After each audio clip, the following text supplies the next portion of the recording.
தற்போது நம்மோடு தொலைபேசி வாயிலாக மூத்த பத்திரிகையாளர் திரு கோலாஹல ஸ்ரீனிவாஸ் அவர்கள் இணைகின்றார். திரு ஸ்ரீனிவாஸ் வணக்கம். இந்த கூட்டணி கட்சிகள் எல்லாம் புறக்கணிப்பு, திமுக அல்லது அரசு ரீதியாக மட்டும் நாங்கள் பங்கேற்றிருக்கிறோம், கட்சி ரீதியாக பங்கேற்கல அப்படின்னு சொல்றாங்க. இது வந்து ஒரு இணக்கமான போக்குக்கான முதல் படியா பாக்குறீங்களா, இல்ல வேற ரீதியான வேற காரணங்கள் இதற்கு இருக்கக்கூடும் பாக்குறீங்களா? இது வந்து முதல் படி இல்ல, ரெண்டாவது படி. ஏன்னா அந்த முதல் படி ஆரம்பிச்சு வச்ச ராஜ்நாத். ஓகே. ஏன்னா கலைஞருடைய நாணயம் வெளியீட்டுக்கு ராஜ்நாத் சிங் எப்போது அவர் சம்மதித்தாரோ அப்போ அதே நாகரிகத்தை, அதே விதமான ஒரு இசைவை நாமும் காட்டியாக வேண்டும். இது வந்து குட்வில் ஜெஸ்டர். அப்போ மத்திய அரசின் பிரதிநிதியான கவர்னரின் அழைப்பை ஏற்று அரசு சார்பில் அந்த ஹெட் ஆஃப் த கவர்மெண்ட் அப்படிங்கிற முறையில ஸ்டாலின் அவர்கள் பங்கேற்கிறார். இது இன்னைக்கு வந்து அரசுக்கும் இடையிலான ஒரு இணக்கமான போக்குன்னு தொடங்கி இருக்கு. எதிர்காலத்துல இரு கட்சிகளுக்கு இடையிலான இணக்கமான போக்காக கூட போற போக்குல மாறலாம். ஏன்னா இன்னைக்கு வந்து பிஜேபி மெஜாரிட்டி இல்லாமல் இருக்கிறது. பல்வேறு பில்லையோ மற்றதையோ பாஸ் பண்றதுக்கு அவங்களுக்கு மற்றவர்களுடைய ஆதரவும் தேவைப்படுகிறது.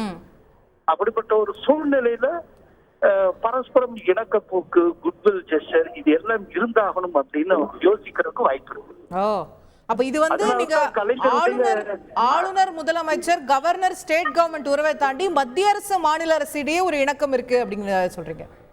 ஆமா, இது அரசியல் ரீதியான இணக்க போக்குண்டே பிள்ளையார் சுழின்னு நான் பாக்குறேன்.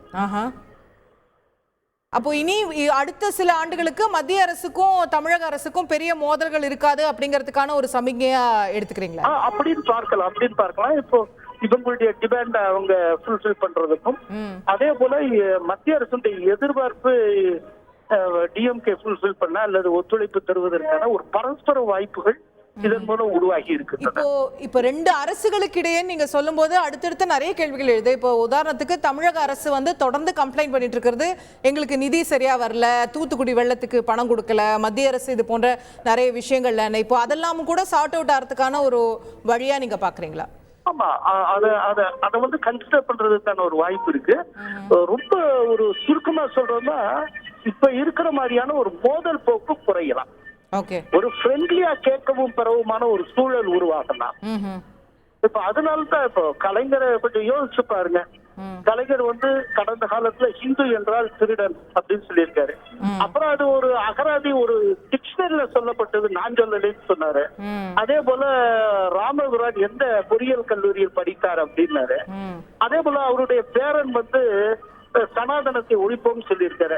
இவ்வளவு இருக்கிற நிலையில கலைஞருடைய நாணய வெளியீட்டுக்கு ராஜ்நாத் சிங் வர்றாருன்னா அது அதனுடைய பொருள் என்ன?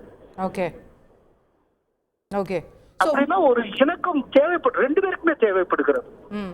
இப்போ மத்திய அரசு வந்து ஒரு நட்புக்கரம் நீட்டுகிறது, அதை வந்து இவங்களும் ரெசிப்ரோகேட் பண்றாங்க அப்படின்னு சொல்றீங்க. கட்டாயம். இப்போ நீங்க சொன்ன லாஜிக் படியே இப்போ மத்திய அரசுக்கு ஒரு தேவை இருக்கிறதுங்கிறத புரிஞ்சுக்க முடியுது. இப்ப ராஜ்யசபால உங்களுக்கு நம்பர்ஸ் இல்ல, லோக்சபாலையுமே நிதிஷ்குமார் நாயுடுவை நம்பி இருக்க வேண்டிய சூழ்நிலை இருக்கிறது. அப்போ ஒரு கூடுதல் சில பில்ஸ்ல வந்து சப்போர்ட் கேட்கலாம்ங்கிறதுக்கான ஒரு தேவை இருக்குன்னு சொல்றீங்க. மாநில அரசுக்கு என்ன தேவை இருக்க முடியும்? மாநில அரசுக்கு நிதி அளவிலான தேவை இருக்கு. அப்புறம் அதே போல மாநில அமைச்சர்கள் நிறைய பேர் மேல அமலாக்கத்துறை குறிவைக்கிறதுல ஒரு குறிப்பிட்ட மாநில அமைச்சர் ரொம்ப காலமாவே புழல் ஜெயில இருக்காரு. ஒரு புழல் வாசியாகவே மாறிவிட்டாரு. கடைசியில இப்ப அமைச்சர் பதவி இழந்திருக்கா, அது என்னைக்கு வருவார்னு அவருக்கே தெரியல. இப்படி நிறைய விஷயங்கள் இருக்கு. இப்ப இந்த இணக்கம் வந்து அவருக்கெல்லாம் ரிலீஃப் கொடுக்கும்னு நினைக்கிறீங்களா? எப்படி கேக்குறீங்க? இப்ப நீங்க ஒரு இணக்கமான போக்கு ஏற்பட்டு இருக்கிறது அப்படின்னு சொல்றது, இப்போ மத்திய அரசு பர்சியூ பண்ணக்கூடிய ஊழல் வழக்குகள், இடி வழக்குகள் எல்லாம் கூட நிவாரணம் கிடைக்கும் நினைக்கிறேன். ஆக்சுவலா ஊழல் வழக்குங்கிறது ஒரு காரணமா சொல்றேன். இதே போல நிறைய விஷயங்கள். ஆனா இதுல என்னன்னா இணக்க போக்குள்ள அடிப்படைங்கிறத ரெண்டு பேரும் ஒருவருக்கு ஒருவர் பெனிஃபிஷியரியா மாறிக்கலாம். நேற்றுக்கு வரைக்கும் ஒரு என்மிட்டி இருந்தது, இன்னைக்கு ஒருவருக்கு ஒருவர் பெனிஃபிஷியரியா மாறிக்கலாம். பரஸ்பரம் இணக்கம் உள்ள ஃபீல்டுலயாவது நீங்க ஓரளவுக்கு நட்போட இருந்து கொள்ளலாம். அதற்கான ஒரு தொடக்கம்னு நான் பாக்குறேன். ரொம்ப சுவாரஸ்யமான ஒரு விஷயமா இருக்கு நீங்க சொல்றது. இப்போ இதுல இருந்து நம்ம யோசிச்சு பார்த்தோம்னா இன்னும் அரசியல் ரீதியா பல கேள்விகள் எழுது. அப்கோர்ஸ் இது எல்லாமே ஹைப்போதெட்டிக்கல் தான். இது வந்து நீங்க சொல்றதுதான் நடக்குமா இதுதானா அப்படிங்கிறது இல்ல. பட் நம்ம ஒரு அனாலிசிஸ்க்காக நம்ம பேசினோமானால் நீங்க சொல்லக்கூடிய இணக்க போக்கு ஏற்படக்கூடிய பட்சத்துல மாநிலத்துல அது வந்து பாஜகவுக்கோ அதிமுகவுக்கோ பிரச்சனைகளை உண்டாக்காது. அவங்க வந்து தீவிர திமுக எதிர்ப்பு தான். குறிப்பா பாஜக எடுத்துக்கிட்டோம்னா அண்ணாமலை இவங்கெல்லாம் அதை வந்து முன்னெடுத்துட்டு இருக்காங்க. இப்போ மத்திய அரசு மாநில அரசு இணக்கமா போச்சுன்னா அவங்களுடைய திமுக எதிர்ப்புங்கிறது என்ன ஆகுன்ற கேள்வி வரும். இது எல்லாமே அரசியல் தானே, எல்லாமே அரசியல் தானே. 1999 2004 வரைக்கும் திமுக பிஜேபி இடையில அலையன்ஸ் இல்லையா? அதுக்கு முன்னால பண்டாரம் பரதேசிகள்னு அவர் சொன்னாரு. அதுக்கப்புறம் அலையன்ஸ் வந்தது இல்ல. அதே போன்றதான ஒரு விஷயம் தானே. அதே போல அரசியல எல்லாமே மாறலாம் தான். அரசியல எல்லாமே மாறலாம்.